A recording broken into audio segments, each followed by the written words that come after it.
దేశ రాజధాని ఢిల్లీ వేదికగా మంగళవారం జరిగిన రాజకీయ పరిణామాలు భారత రాజకీయాల్లో ఒక సరికొత్త అధ్యాయాన్ని లిఖించాయి.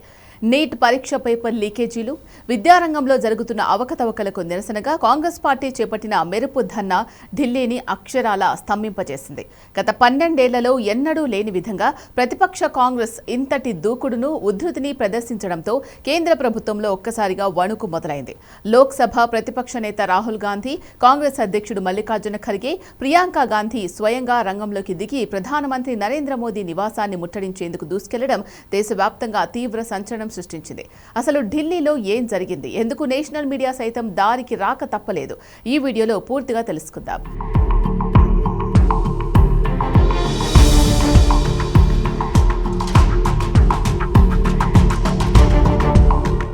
నిజానికి నిరుద్యోగం, పేపర్ లీకేజీలపై యువత నేతృత్వంలో ఏర్పాటైన కాక్రోచ్ జనతా పార్టీ అంటే సీజేపీ జంతర్ మంతర్ వద్ద ఈ ఉద్యమానికి గట్టి పునాది వేసింది.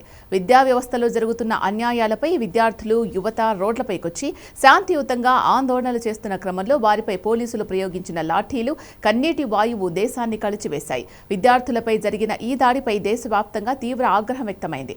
అయితే ఎప్పుడైతే ప్రధాన ప్రతిపక్షమైన కాంగ్రెస్ పార్టీ నేరుగా ఈ విద్యార్థి ఉద్యమంలోకి ఎంటర్ అయిందో ఒక్కసారిగా ఢిల్లీ రాజకీయ చిత్రం పూర్తిగా మారిపోయింది. విద్యార్థులపై దాడిని యావత్ భారత కుటుంబాలపై జరిగిన దాడిగా అభివర్ణిస్తూ రాహుల్ గాంధీ రంగంలోకి దిగడంతో అది కాస్త దేశవ్యాప్త రాజకీయ పోరాటంగా రూపాంతరం చెందింది. కాంగ్రెస్ అగ్రనేతలు స్వయంగా రోడ్డుపై బైఠాయించి ప్రధానమంత్రి నివాసానికి కొద్ది మీటర్ల దూరంలోనే ధర్నాకు దిగడంతో కేంద్ర సర్కార్ పూర్తిగా రక్షణలో పడిపోయింది. తక్షణమే రంగంలోకి దిగిన కేంద్ర మంత్రులు, హోం సెక్రటరీ కాంగ్రెస్ నేతలతో చర్చలు జరపాల్సి రావడం, పార్లమెంట్లో చర్చకు సిద్ధమని ప్రకటించడం చూస్తుంటే ప్రభుత్వం ఎంతగా ఒత్తిడికి లోనైందో స్పష్టం చేస్తోంది.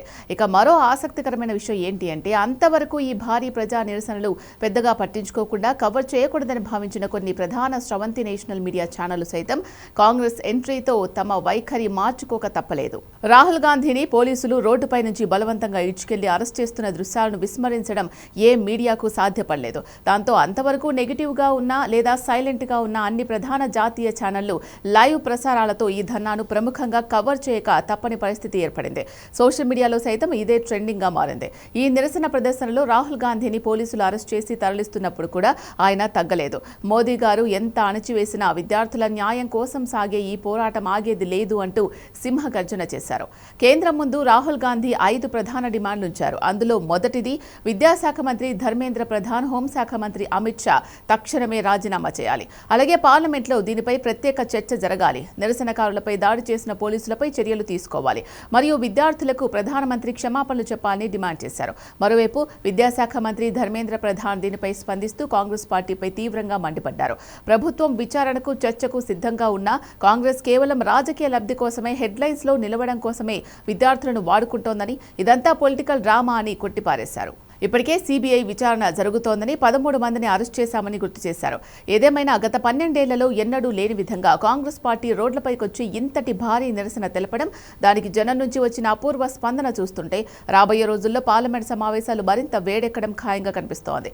కేంద్ర ప్రభుత్వం కూడా ఈ వ్యవహారాన్ని ఘోర పాపం అని ఒప్పుకుంటూ రక్షణలో పడ్డం ప్రతిపక్షానికి దక్కిన విజయంగానే భావించొచ్చు.